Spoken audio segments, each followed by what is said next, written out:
Do you know that? Are you doing Matthew McConaughey? Yeah. Did I do it well? I think it was Oh no, yeah. Now I'm like, yeah, okay, yeah, you're right. You said, Ma! Apparently that was like a vocal exercise he used to do. I heard that. I like him. I remember Anne Hathaway was telling a story about how she like got so upset with her partner, and she was like, "You wouldn't look at the sunset, you just wouldn't." And so I had a meltdown, and Matthew McConaughey's on the couch, and he's just like, "No, I wouldn't accept that," because he's just so like, do you know what I mean? He's like, I think he was looking at her going, "No, I'm not. I wouldn't get involved in that drama." Even watching Anne Hathaway, you don't like her? I like Graham Norton. Okay, so she was just a guest, and you just put up with it. Sorry. I'm a great compromiser. Sounds like it, yeah. It's my wrestler name. Compromise. The great compromiser. Yeah, that works. And then this would be your. No, I like this one that they do. Yeah. Okay, yeah, you be that, yeah. Yeah, that's don't smile. No, exactly. They do smile because they're like cool. Okay, we are live. Hello, everybody. I'm Becca. And I'm Kim, the great compromiser. And we are Handstand Productions. Welcome to a very special episode of So When Are You Gonna Get a Real Job? It is our 10th show. For 10 weeks, we have found purpose every Wednesday night and got together to have a chat with some of the industry's finest. Thank you so much for being our wonderful audience. Please note that this will be the final episode of the season, but do not fear. We shall be back with a new and improved show, and we would love your feedback. Please do keep an eye out on our Instagram to get involved with answering some questions and sending in some suggestions. We would really appreciate it. Before we get going, we would like to warn you that this chat will probably contain some naughty words and strange subject matter. Tonight's category is Christmas in July. We are relying on Wi-Fi and or data, so if we get disconnected, please do bear with us. Take it away, Kimbo. Okay, here we go. Our 10th one. I'll start on the right note, otherwise I'm going to climb into the heavens. Are you ready? Okay. It's the first fact of Richard, master of many tricks. He taught in the sound of music. It's the second fact of Richard, master of many tricks, writes musicals and he toured in the sound of music. It's the third fact of Richard, master of many tricks, stage managers, writes musicals and he toured in the sound of music. It's the fourth fact of Richard, master of many tricks, played at festivals, stage managers, writes musicals and he toured in the sound of music. It's the fifth fact of Richard, master of many tricks, lighting designer, played at festivals, stage managers, writes musicals, and he toured in the sound of music. It's the sixth fact of Richard, master of many tricks, film star in the making, lighting designer, plays festivals, stage managers, writes musicals, and he toured in the sound of music. It's the seventh fact of Richard, master of many tricks, skilled at theatre making, film star in the making, lighting designer, played festivals, stage managers, writes musicals, and he toured in the sound of music. Jesus. It's the eighth fact of Richard, master of many tricks, angelic singer, skilled at theatre making, film star in the making, lighting designer, played at festivals, stage managers, writes musicals, and he toured in the sound of music. Let's go down a note. It's the ninth fact of Richard, master of many tricks, keen trumpet player, angelic singer, skilled theatre maker, film star in the making, lighting designer, played at festivals, stage managers, writes musicals, and he toured in the sound of music. It's the 10th fact of Richard, master of many tricks, Stars in commercials, keen trumpet player, angelic singer, skilled at theatre making, lighting designer, film star in the making, played festivals, stage managers, writes musicals, and he toured in The Sound of Music. It's the 11th fact of Richard, master of many tricks, placed on the Dean's List. Stars in commercials, keen trumpet player, angelic singer, skilled at theatre making, film star in the making, lighting designer, played festivals, stage managers, writes musicals, and he toured in The Sound of Music. It's the 12th fact of Richard, master of many tricks, played Leo Bloom. Placed on the Dean's List, stars in commercials, keen trumpet player, angelic singer, skilled at theatre making, film star in the making, lighting designer, played at festivals, stage managers, writes musicals, and he toured in The Sound of Music. It's Richard White, everybody. Merry Christmas, Richard. My God. Do we even need to have an interview? I mean, Jesus. That was That's awesome. Thank you, Kimby. Yo. Rich, Yo. quite an entrance, eh? Like, yo. Yeah, well, you deserve it. It's a white Christmas. Wow. Hey. Totally meant to be. Hello, Richard. Thank Hello you so guys, how are you? joining us. So we've decided to do a little icebreaker and play a lightning round of getting to know you questions. Are you ready? Yes, let's do it. Okay, these are Christmas-related questions, Okay. Richard. What are you like at Christmas time? Incredibly moody. Oh, really? Interesting. Yeah. What is the best Christmas movie? Ooh, Elf. What is the best Christmas gift you have ever gotten? A pogo stick when I was 12. Oh, Ooh. that's fun. Okay, what is the best Christmas food? Meringues. Oh. No. Is that a Christmas food? Okay. It's in New Zealand. It's New Zealand, isn't it? No, pavlova is New Zealand. Yeah. Okay, what is the best Christmas song? Have yourself a merry little Christmas. Yeah. Okay, would you rather have a summer Christmas or a winter Christmas? A winter Christmas, just because I haven't had that before, you know? In the Okay. snow. Should have been clear and said a white Christmas. Missed opportunity. No. All right, is Santa real or not real? He's very real. Incredibly real. If you had to wear a Christmas decoration 24/7, 365 days of the year, which one would you wear? A tinsel scarf. That's festive. If you were an elf, what Yes. would your name be? Colonel Knuckles. Would you rather smell like a Christmas tree or gravy? Smell like a Christmas tree. There we go. Your questions are finished. Congratulations. You win. Thank you. Richard, so first things first, tell us how you are really doing. I'm well. It's been up and down. I think we've all experienced that. Today I am doing pretty well, I would say. And feeling quite prophetic, if that makes sense, in terms of thinking about the future a lot. Okay.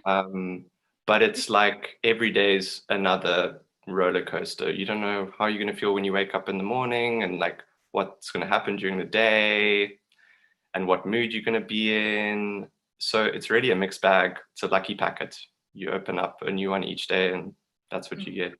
And that's basically my life, which is exciting, but obviously kind of uncertain. Yeah.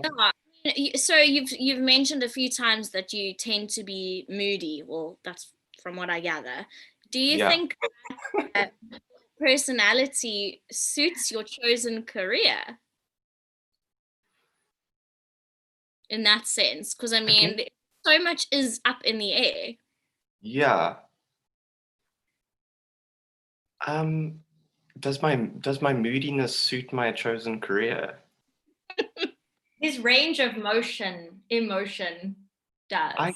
I mean, yeah, I would say so. I mean, it depends what you mean by my chosen career. I'm not really sure what my career is, but yeah. Yeah, let's dive into that for the people that are watching. Tell us a little bit about your chosen career. If you kind of identify with something more than the other, or is it just a blanket of wonderful creativeness? What is it? Yeah. So I've got a kind of kind of umbrella choice, and that is basically the arts. So which is obviously quite vast. And I tried my absolute best when I was younger to get away from it for multiple reasons, and was not able to get away from it, and am now stuck with it. But I'm very thankful and grateful for being stuck with it. But I've always been very interested in like a wide range of things. I've never been one of those people who, you know, was a child and was like, I'm going to be a doctor, and just continued to be like, I'm going to be a doctor. Okay, cool. I'm going to medical school, and now I'm going to be a doctor. You know, I've never been like that. So I've always kind of been interested in seeing what I can get out of everything, really. So in terms of going to study and not knowing really what it was that I wanted to like focus in on, I just did like a kind of general thing, and then ended up going a drama route, but then not doing performing full-time, not doing kind of backstage full-time, kind of doing a mix of both, and then ending up doing technical theater, so doing like lighting design and stage management and stuff like that. And now where I currently am now, I do, I guess, mostly performing, singing mainly, and in musicals and things like that. So performing is definitely my first love. It's been the thing that I've been doing since I was young, but I've just gotten opportunities to do things in different roles as well, and have thoroughly enjoyed that, sometimes just as much. So yeah, it's cool, because it means that regardless of what my position is working on a piece of art, or you know, I can still get some kind of fulfillment from that. And like, I still obviously get grass is greener syndrome if I'm like behind a lighting board and being like, oh, I kind of want to be on stage as well. But then sometimes if I'm on stage, I'm like, oh, but it would be cool to design, or you know. So yeah, that's the story. Have you found it useful, because you've been, I mean, I kind of, roughly speaking, would divide the arts theatre into the three. So there's like the creators, so like the writers and those people who create, and then there's the technical people, and then there's the performers. And you've worked in all three quite evenly. Do you think that they have helped each other? And in what ways have you noticed that being a writer has helped you as an actor, and a lighting designer as a director? Yeah, I think they definitely have. It's definitely helped each, I guess, sphere. And I think just generally, or if I had to focus it down to one thing, it would just be like appreciation. Like as an example, like me doing the writing workshop with Hatstand, I haven't really written before or in that kind of way. And already I'm finding like an appreciation for like all kinds of writing, like even the books that I read or don't read, and plays, and how they're crafted and stuff like that. And so there's just like I just have, I guess, like more respect almost in a way. Not that I was non-respectful or disrespectful or what, but you know what I mean? It's like, if someone's got a play and it's good, like why, you know, like that's impressive. Like, you know? Yeah. Yes, definitely. But it's also, I mean, it's helpful in all aspects, because if you love something and have a passion for something, you're going to want to know absolutely everything about it. So I think it's it's always good, and it's always an investment to learn and soak up as much as you can in order to understand it and to thrive in it, I guess. So yeah. Yeah, totally. And I've also I found like a sense of, I don't want to say sympathy or empathy, but understanding for the people in those other spheres. Because sometimes I think as people, we can become quite like self-obsessed. And then we're only concerned with what's happening. And then I think if you've worked in the others, you can actually step back and be like, the director is doing the best they can. Because sometimes, you know, if you're an actor, you're like, Christ, can this director just get their shit together? And, you know, then as a director, you there and you're going, God, these actors are so stupid. So it's quite nice to have experienced all of those things. And I think it gives you patience and sympathy for Exactly. others. Yeah. Have you found any of your jobs to be like harder than another? They are, I mean, yeah, they are different. It's difficult to compare. I think definitely the jobs that I mean, most of the stuff that I do is like would be out of my comfort zone in some way. But yeah, I think sometimes the stage management stuff is a little trickier. Just because I don't know, there's more. I mean, just in terms of what stage managers do, I mean, they're just looking after everything, right? So it's constant like what's the word? Thinking about multiple things at a time. Yeah, multitasking. So you're multitasking constantly, but when you're a performer, you might be multitasking in some way, but you just focused on what you need to do. You know, I just need to perform to the best of my ability and be present.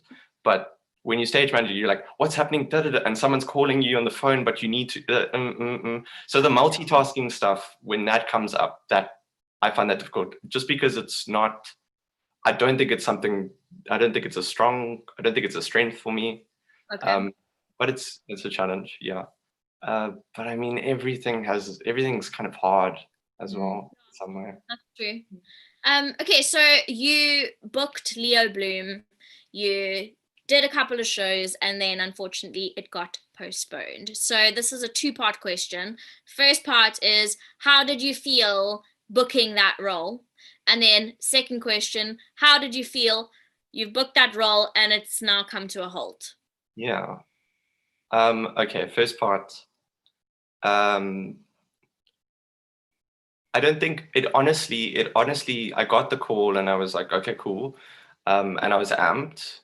But it honestly didn't hit me until like maybe 2 weeks before we started rehearsals. And then I started freaking out because I had like prepared, I prepped, but I was like, holy shit, I like actually don't realize what this task actually is. And we start in 2 weeks and holy shit. So honestly, I think it was like one of those things where I just like put off. I don't know if it was like too much for me to handle at the time or if it was just like whatever. But at the time I felt like I was like surprisingly calm about it, excited but calm. And then I freaked out like just before. And then the first rehearsal was like kind of a blur and yeah, traumatizing in a fun way. And then how do I feel about it ending? It's like one of those weird like grief things, right? Where something just ends and you just like, what happened? So I definitely went into a grieving period about a week or 2 weeks before it ended. So I think by the time it had ended, I'd already kind of prepared for that. But the thing is, like, it didn't feel like an end. Like there wasn't any like crying or like any hectic emotion like that. And we didn't have like there wasn't a big hoo-ha about it. It kind of just ended. Yeah. You know, it was like any other kind of performance really, where we went for drinks afterwards and then we just didn't come back. So it feels like an ellipsis. It feels like a kind of, you know, we're going to come back at some point, and I think all of us are kind of in that headspace, and we'll see.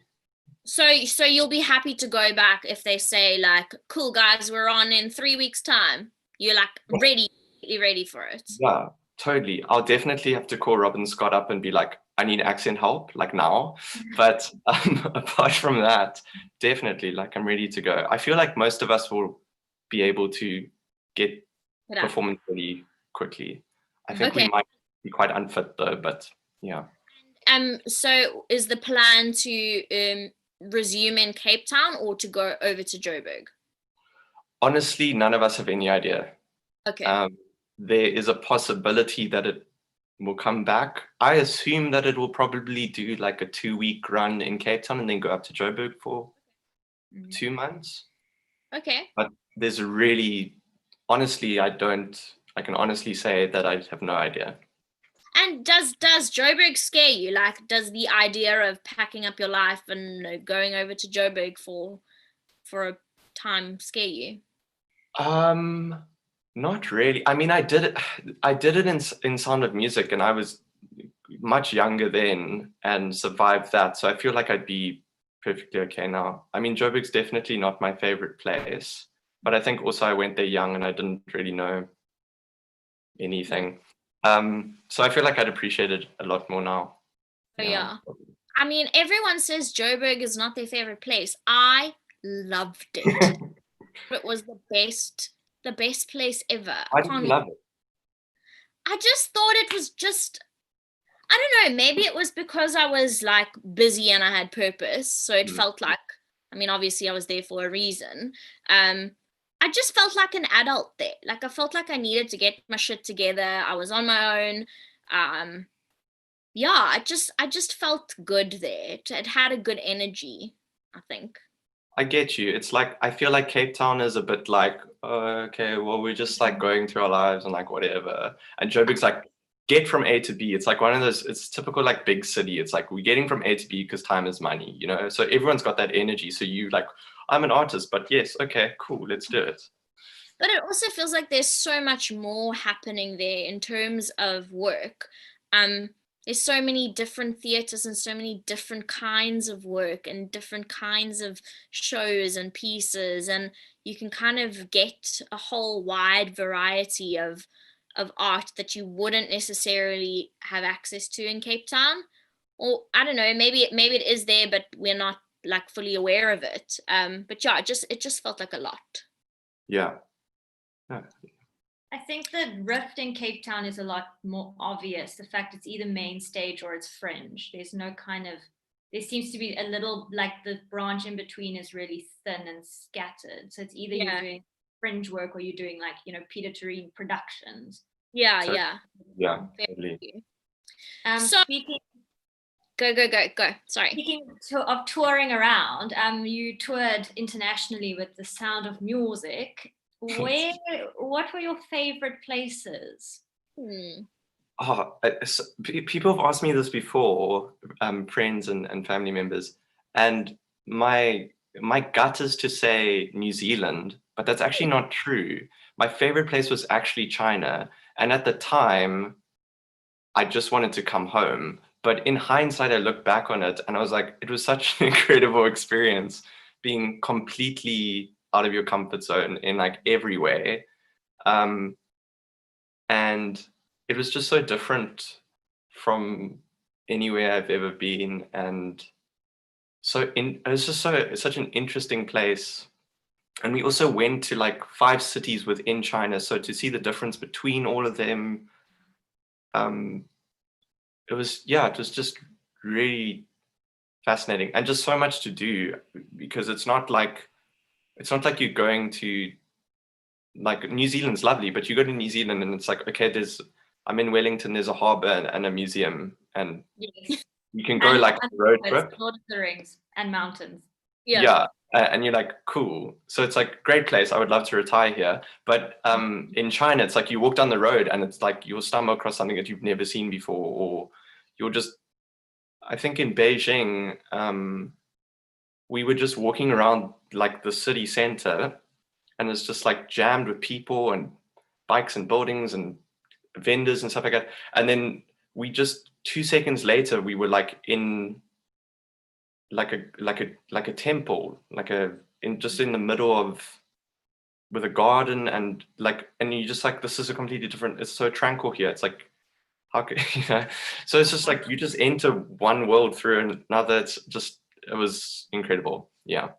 I mean, I guess that also appeals to a theatre maker, traveling and getting to see different parts of the world and getting to immerse yourself in different experiences, like you explain, like different worlds within one place. Do you think that you took your travels, brought it back home, and put it into pieces at all?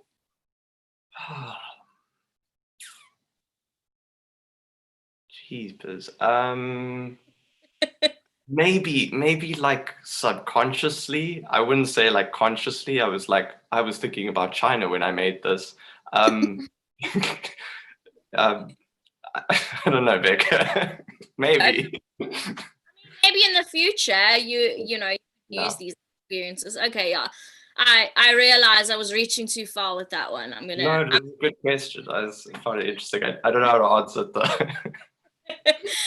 So I saw something interesting on your CV, and please do tell the people about this very, very strange movie. It's honestly probably the thing I'm most proud of. Like, so it was a slasher film, a horror slasher film called The Banana Splits, which was it was a Canadian South African collab film that we Okay. shot early last year, and it was based off an old children's show where these people in like animal costumes used to like entertain kids, and they decided that they were going to take the show and make it a horror. And the premise of the show is going to be that they're actually not people in costumes, they're actually robots that have been designed to perform for kids. And then the show gets cancelled and it messes with their programming, and they start to murder all the people who work for the show and are around. Wow. And I played Stevie, who was the like adult performer on the show. So there were like these 4 robots and me. And Okay. I hated them because they used to get like more used to get more credit than me, and no one really liked me on the show and everything. Basically, I played a drunken misogynist and just like a really horrible person, which was so much fun. Um, and I'm also the first person who dies in the movie, and the director said that my death is her favorite death. Oh, And wow. I think it's probably the best death in the movie. So I won't spoil the death for you. If you want to go watch Banana Splits, do it. Like, don't pay for it though. Like, make a plan. No, pay. They must pay, Okay, Richard. pay. Yeah, pay. And yeah, so I did this movie, and I just had the most ridiculous costumes. I did like the most ridiculous, just like one of the takes, like they literally just kept rolling, and I literally just ran around the stage like the biggest asshole ever, just like with a tambourine, like just being annoying. And then had this really gruesome death scene where, in order for them to shoot the scene, they had to make a cast of my head so that they could make a fake head out of plastic. And I went to this place to get it done, and basically they put like all these layers of like plastic and concrete and on your face. But the way that I died, I won't say it, but the position that I died in was like this. So I had to sit like that in a chair for 4 hours like this while they painted stuff on my face. And the problem is, because my mouth was open, I was creating saliva that traveled down my mouth. And at one point, I honestly thought I was going to choke on my own spit and die. And they were just going to like unwrap this thing, and there was just going to be a dead Richard inside. So honestly, a terrifying experience. But I mean, that movie from, before we even started shooting till the end was just such a joy. And it's a ridiculous film. But it's a hell of a lot of fun. So yeah, check it out. Go pay for it. But yeah, that's the story of Banana Splits. Very, very interesting. Go ahead, Kimmy. Would you say that Stevie was a character who is furthest away from who you are, And who would you say is the character you played that's closest to who you are as a person? I would definitely say Stevie is probably the furthest from me. I would hope so. I'm not sure, Richard. Yeah, I mean, we'll see. I mean, you guys don't know me that well, but yeah. I mean, Leo is probably the closest. Just in terms of the awkwardness and the anxiety riddenness, and a sense of morality. Yeah. But this like earning to be constantly being in the shade, but this earning to be in the spotlight, you know. Not that I've constantly been in the shade, but I think we exist in both in a sense. Oh yeah, definitely. So yeah, I would say furthest away from Stevie, closest to Leo. Yeah. Sweet. Okay. Do you feel okay? So we've established that you're a theater maker. Okay. Do you feel more pressure as a performer to get your own work out there, having that knowledge that you've accumulated in learning how to be a theater maker and coming up with your own concepts and ideas before? Do I feel like there's more pressure? Yeah, do you feel like for me for instance, I have no knowledge of theater making. So I almost feel like I'll just wait for someone else's work to roll around for me. Whereas you have the knowledge, you can empower yourself, you can create shows for yourself. Yeah, do you feel pressure to do so? I guess in a sense, but I don't know if it's like a negative pressure. I think it's like a drive or more duty. I feel a duty to do it. It's like I have been given opportunities. I've worked hard, but I've also been given opportunities. And so I have a sense of duty to create work or facilitate others in creating work, slash building a space so people can make work. There aren't enough spaces, both physically and emotionally or conceptually. So like, yeah, it is a pressure, but it's not like a, oh my God, I have to like, oh, I'm so stressed, I need to create work. I don't know, you know what I mean? Yeah. I totally get what you mean. So you saying you're wanting to create space, how are you doing that? It's a tricky one. But it starts with, I think it just starts with like education, and especially from a kind of primary perspective, or sort of, you know, so this hasn't happened yet, and I don't know when it will, but in some way I would like to try pass down my knowledge to kids, to young people, to young professionals, so that they can make work, if that makes sense, you know. And that's everyone. I mean, regardless of their privilege or whatever, whoever is keen to make work should be allowed to make work, or should have access to making work. And at the moment, they're not. So it's also just conversations. And I guess it's just generally using, I mean, my platform is not huge, but I have a platform of some kind, and just using that platform to boost others. And that can be done in like so many ways, I guess. But yeah. I love that. I must say that for us, while we were studying, we didn't have any sort of classes to train us as a product. You know, they like boost you to become XYZ, but then they don't teach you how to kind of go anywhere further with that product, how to market yourself, how to put on your shows, how to, you know, what money needs to go into it, what you know, all the technical aspects. So I definitely think there is a space for what you're talking about in our industry, and I think it would be welcomed and appreciated by many people. Yeah, I do think generally, and I kind of, because up until my honors year where I did technical theatre, it had always been something that was like external to what I was doing, but something I was interested in.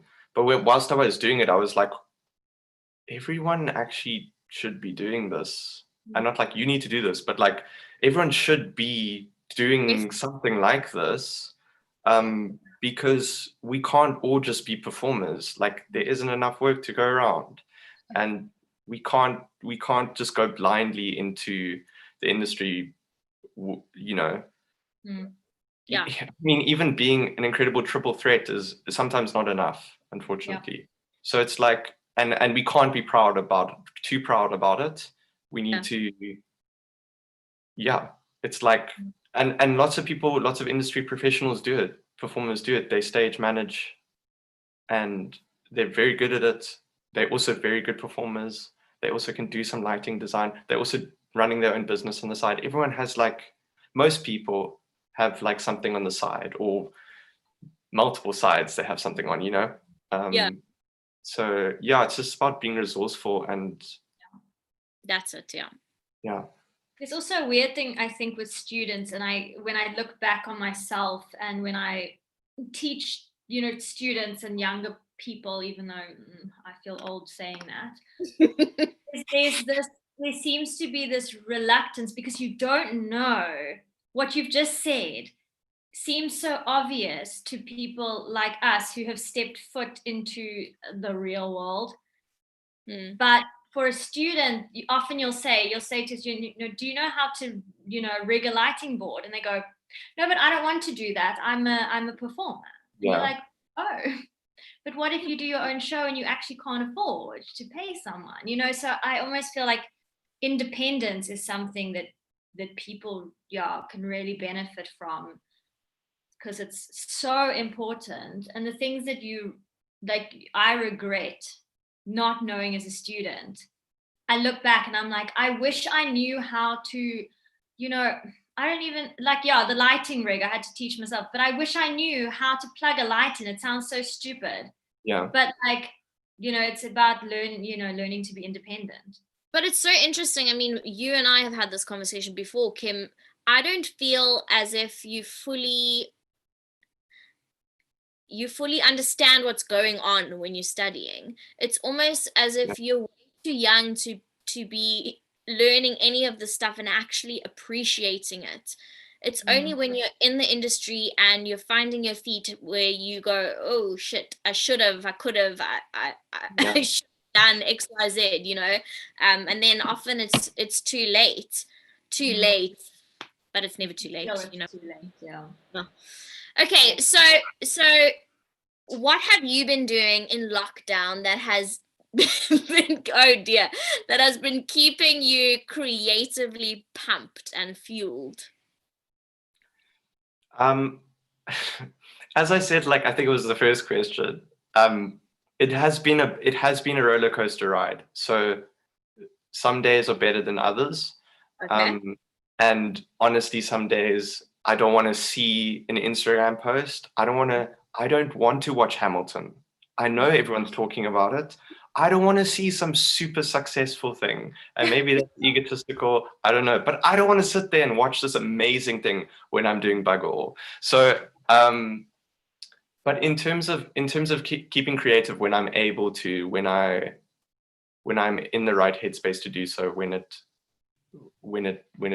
feels necessary, I've been doing, I guess, a bit of like self-studying, if that makes sense. So like reading books, which I never do. And even just like watching like YouTube videos on like random things, on film, on theater, on like artists speaking to other artists, you know, stuff like that, checking out the arts festival, listening to webinars, attending, you know, like acting through song masterclasses, and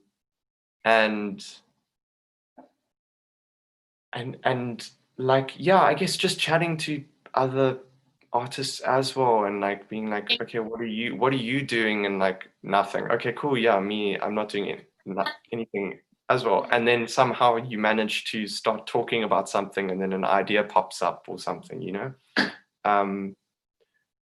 But yeah, it's been tough. I don't know. It's been hard. There's like, I think some days I wake up and I'm just like, yes, let's go. And then I'm just like, I don't know what I do, but like write stuff down or like watch YouTube, got an idea, sit down at the piano, play some piano, you know, sing some songs, whatever. And then other days it's just like not. But you almost need to push yourself, which is why like I chose to do the writing workshop, because I was like, I'm not doing anything. But now I've said I was going to be there. And like it's going to be obvious if I'm not there, so I must turn up, you know. And it's the best thing you could do. Yourself accountable, yeah. Yeah. I don't know if I answered your question. I think I just rambled on about how weird things are. I have a question about National Arts Festival, because it's still on, audience, for until the 30th of July. You've got 8 more days. Are there any shows that you've seen done at the festival that you want to talk about that blew your mind? Yeah, there is the one that stands out for me is Swan Song. And just because it was the one production that used the medium of film and the screen to its advantage to like adapt the piece from stage. So it used both like stage techniques and film techniques to bring it together, which is really interesting to see, instead of something just being filmed, which is fine. It's totally cool to just film something. But it was just a really interesting watch. And then honestly, the discussions are just really interesting. So if you go to the webinars section, I think there's also just on YouTube, there's a conversation with Adam Donan, who like created holographic theater. And he's like this really alternative, I think he's British dude. And he just has some really cool ideas. What else? There's some good stuff, and there's some good stuff on the Fringe as well. I've been bad and I haven't been on the Fringe much, but I've heard good things from people. It's definitely something to check out. The website has been a bit dodgy. They've had technical issues. Just try live with it and get through it, and they do need our support. So yeah. Definitely. And I mean, it goes back to all we want as members of the industry is to be able to connect with each other. And I definitely think that platform is a really nice way to be able to connect.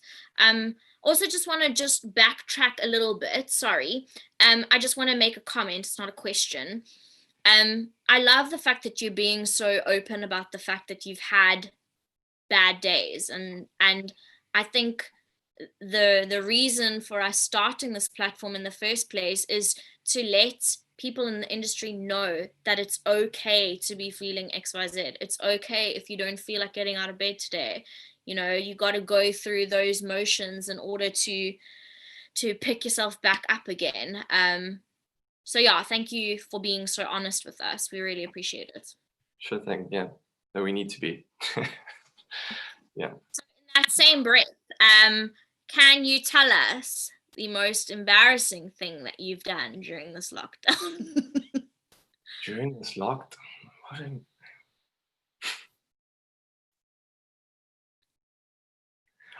The thing is, I've been inside a lot, so the most embarrassing things are always like what happens in I went for ice cream. I went to Unframed, and I was sitting at the tables outside, but they're badly designed, straight up. They're badly designed tables, and they're definitely not made for people like me who are tall. And the thing is, like, you can't tall people with long legs. Okay. And you can't, so a normal desk or bench, you would just like slide in. You'd be like, cool, I'm at the table, I'm ready to enjoy my ice cream. not these tables. They have a bar that goes across so that you can't. You have to step over the bar and yeah. then sit in. So it's like, I guess, like a roller coaster cart. You have to like step in and then you can eat your ice cream. And we got up, we'd finished our ice cream, we got up, and at the same time that we got up, there was a woman behind me who was trying to sell me, I think she was trying to sell me something or something. Yeah, she was trying to sell me something or whatever. And I turned around and forgot that the bar was there, because usually there isn't a bar there. And I literally just like toppled over onto the bricks. And this woman's face was like a mixture of surprise, glee. It's probably the funniest thing she's seen in Lift Her Spirits. And I mean, I just got up, and then she I wish she hadn't done this, but she just did it. She like was laughing, and then she just gave me an elbow. You know, we do this elbow thing, like nice one. And I mean, I can be mean. I just didn't give her the elbow. I was like, no. I just fell on the ground. It was so embarrassing. And it's like Kloof Street, so you know everyone's just like cool people are there. You know, it's right next to UCT. It's that vibe. You know, I'm from there, so it's fine if I say that. But yeah, I was just, and it was the first time I'd been in public for a while. I wasn't comfortable. I just wanted to go home, and that happened. And that's bad on you know, a normal day. Yeah, it was yeah. Sure. It seems like a traumatic experience for you. Like it was. I still think about it. Yeah, it seems it broke something inside of you. I just lie awake at night. I'm like, I should definitely elbow her. Should definitely elbow her. Very Leo Bloom of you, I must say. It is. Yeah, it is. Yeah. So, moving on to something a little bit more serious. Financially, how have you been coping or not coping? I am at home. I'm with my family. Okay. So in terms of rent, I don't have to worry about that. So I'm okay. I am okay now. The thing is trying to think about next year, I guess, or like later on this year, depending what happens, and whether I'm going to be financially stable for that. So at the moment, it's trying to find ways to earn a little bit of something now, if I can, but also trying to prep for next year in terms of trying to set things up for next year. Because say producers just doesn't happen, then there's nothing. Yeah. So in terms of income coming in at the moment, it's like close to nothing, which is okay. I'm definitely in a much better position than a lot of other people I know and a lot of friends that I know. So right now is not stressful, but it just is the thought of like the future, you know, and trying to make sure that there's something coming in, you know, as soon as possible. So yeah. Have you ever? Sorry. No, it's fine. You go. I was gonna say, have you ever been financially stable within this industry? Have you ever felt like completely comfortable? No, I mean, because it's so random, right? Like you never. It's nice, as you know, you get an ad or you get a movie and you're like, sweet, and then nothing happens for like, you know, weeks on end. Depending on where you're at, I guess, in the hierarchy, or just how lucky you are. So it is very random. I don't know. Yeah, you never really are like, I'm set. You're always kind of worried, I guess. But I'm new to the game, so it still is like, yeah. Okay. Sorry, Kimbo, I interrupted you. Go ahead. I was gonna say I'm also at home, so yeah, it's nice. But I also have this this thing inside of me where I almost have to spend money on something. And I don't understand why it happens to me, because I'm saving so much money on petrol as my perfect example. On petrol, I used to spend like 2,500 Rand a month on petrol. Sure. And that money is all mine now. But Yeah. I am buying camera equipment, a fucking new watch. I'm like, I bought 6 books.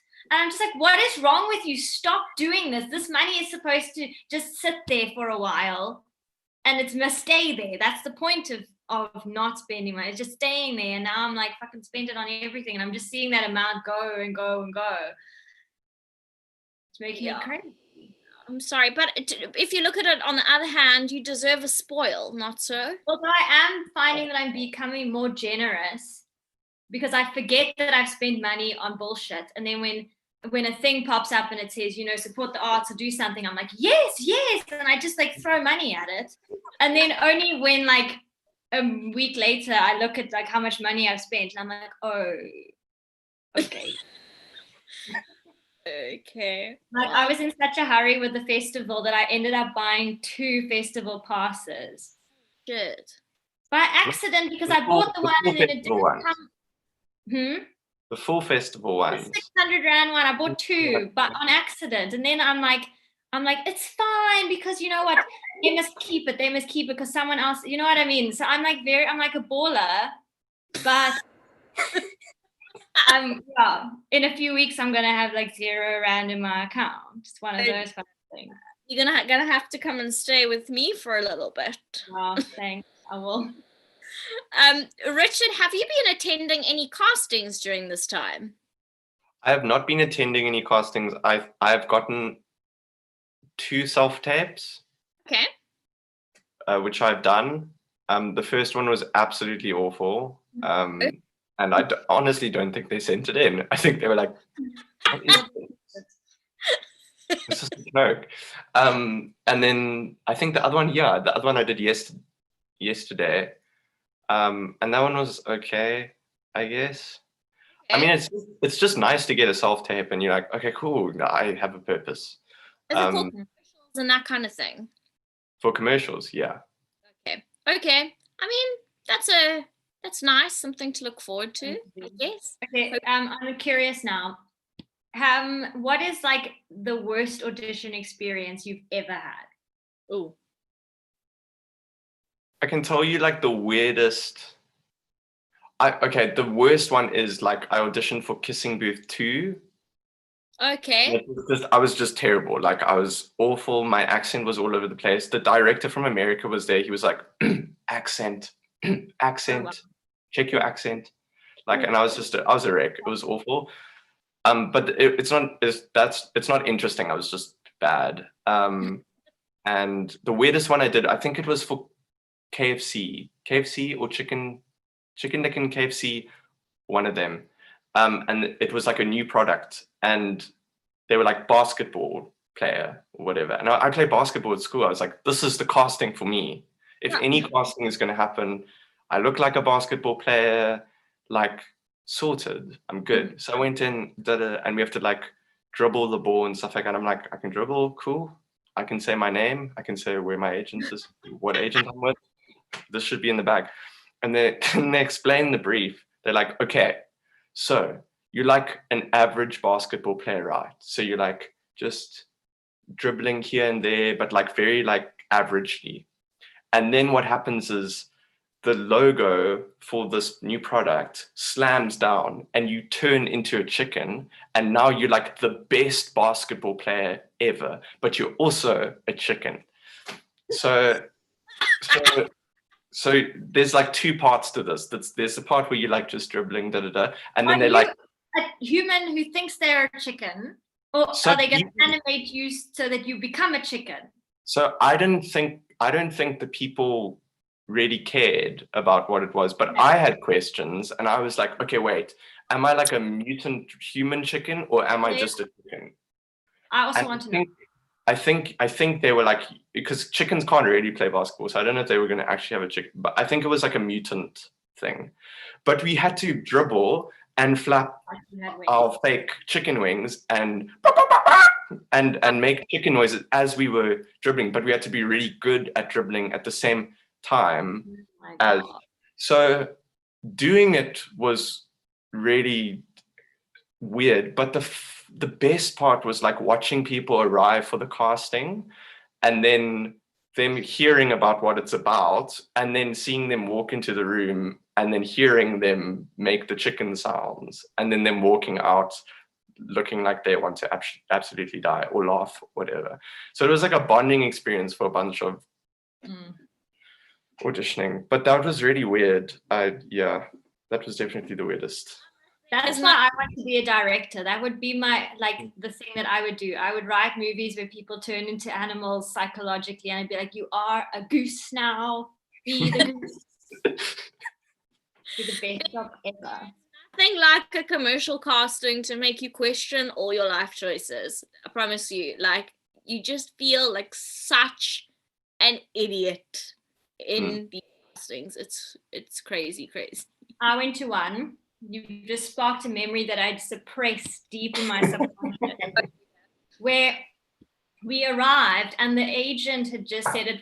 I won't say who the person who sent us was, but he said to us, "Oh, it's like a music video type of thing, but it's a story music video. It's not a dancing video, and they want girls with long hair."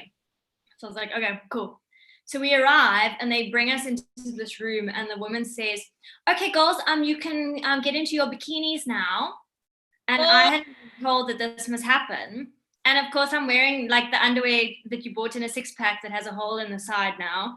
And so I had to strip into my underwear. And all these models are there, and they're like, little bikinis. They wrapped us up in like material, so we looked a bit like, mummies. And then they put music on, and one at a time you went and stood in front of the camera, and they were like, "Okay, you're gonna like dance like you're in a club, and then I'm gonna shout intention at you." So you were like, "Okay, I'm dancing," and then it'd be like, angry dance," and you're like, "Oh, I'm angry, I'm dancing." And they'd be like, now you're happy about dancing," and you're like, "Okay, I'm happy." And they're like, "Fall on the floor now you're sleepy and you're dancing." And I was like, in the moment, you don't actually stop. It's like a out of body experience where you just have to remove yourself and just do what they're saying. And then only when you leave, you're like, I did not have to do that.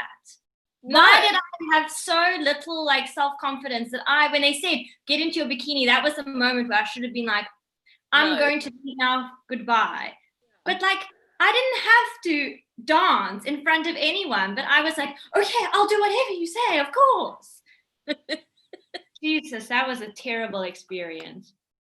I'm sorry, that sounds atrocious. My worst audition experience, I think it was like my first or second audition straight out of college. I was like amped, I was like, feeling super confident. I go to this musical audition. There's a whole like corridor of very well-known people who are sitting waiting for their chance to go.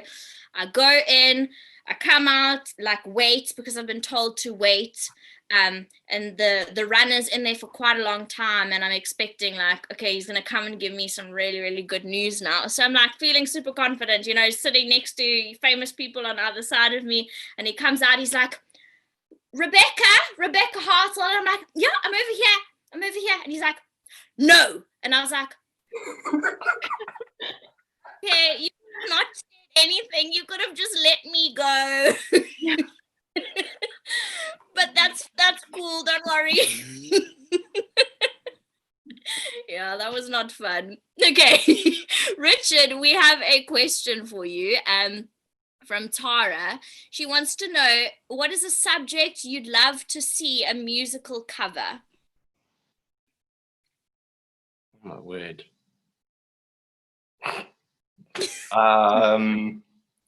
What would I like to see a musical cover? I feel like we need like more like food-based musicals. Like we have Waitress, but I'm like, it's like we need like a Great British Bake Off musical. Ooh, good. Oh, that'd be the best. That sounds really, really good. That's a good idea. That would be a dream role. That would be like a dream role show if that ever came around. Wow. Who would you play? Mary Berry, probably. Of course. I mean, it's the obvious choice for you. If they did like a Paul Hollywood like flashback thing, I could definitely be like young Paul Hollywood, Oh, maybe. yeah, definitely. Something here. Like this sounds Yeah. really, really good. Yeah. I think we should get on this. Okay. Yeah, The next question. If you could raise a performer from the grave to do a double act with, who would it be? Word. A performer from the grave. I mean, like, I don't know what I'd perform with him, but like, I definitely just bring Heath Ledger back, even if it's just for like a night, you know? Yeah. He sings though. We could totally do like a singing thing, and then he can just act his face off for like the rest of the show, and I'll just watch. I don't care. You could do the lighting. I'll just run to up to the line. Sorted. There we go. For a show for you. What if you did a show where it was just you working the lighting desk on the stage? I've already had this idea. Okay. It's like a DJ in a club where they just stand behind a table. I'm just like, my blues are on. Ambers. That'd be So actually, if you work this lighting box, if it's the lighting person and the sound person, and it's just the two of them in the box, that could be some drama up there. It's true. Like, why are DJs not paired up with like lighting operators on the stages at festivals, and they're just like jamming? Because they are. Shame the lighting guys like in the middle of the field, surrounded by people no one knows who they are. They need to shine. Yeah, we need to give them their moment. Actually, Yeah. this is something that we should all be passionate about. Honestly. Richard, just to close off, can you please tell the people where they can find you, and just tell us a tiny little bit about the post that you made about what you do and what you're offering in terms of your services? Yes. So I have coined, I guess, a career path, if you will, called creative facilitator. So essentially, my idea is to help you in any way that you wish with a project, be it like writing from a dramaturgical point of view, direction, help with exams if you've got a drama exam or a theatre project coming up if you're at school or college or whatever, help with monologues, and then singing lessons, which I'm just started doing. And yeah, you can find me on Instagram at Rich Lloyd White. And yeah, just send me a message if you're keen for that. Yeah.